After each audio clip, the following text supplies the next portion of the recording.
السلام عليكم ورحمة الله وبركاته. waxaan rabaa walaalayaal inaan idinla wadaago duco yar oo gaaban oo dhammaantiina aan rajaynayo inaad wada taqaaniin, laakiin ducadaas waxaa lagu kala duwan yahay.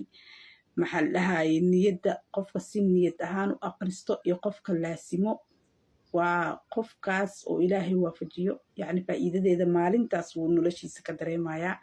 ducadan waxaa waaye rabbi ishrax lii sadrii wayassir lii amrii waxlul cuqdata min lisaanii yafqahu qowlii. subxaana allah, saddexdaa shay hadduu ilaahay ku waafajiyo adduunye kaa maqan ma jirto, aakhiriyo adduunyaba. adduunyada raaxadeeda waxaa waaye qalbigaada oo ka dareentid deganaasho. rabbi ishrax lii sadrii oo qalbigaada ilaahay kuu dejiyo kuu waasiciyo. wayassir lii amrii oo amuurahaada adduunyada oo hamiga kugu haayana ilaahay uu kuu fududeeyo uu kuu yasiro. waxlul cuqdata min lisaani yafqahu qowlii oo hadalka xun iyo gefkana lisaankaada ilaahay ka ilaaliyo. saddexdaas subxaana allah qofku ilaahay waafajiyo, waxaan kula adduunye ka maqan horta ma jirto. ilaahay khayrka adduunyadii aakhiradaba allahna waafajiyo.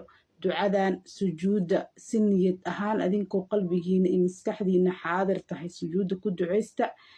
si maxaa la dhahaye markaa xitaa qofka uu wardinayo kaleeto xitaa wuu ku wardin karaa ducadan أي وقت قفكوا أقرسن كرا شير قرية. السلام عليكم ورحمة الله وبركاته.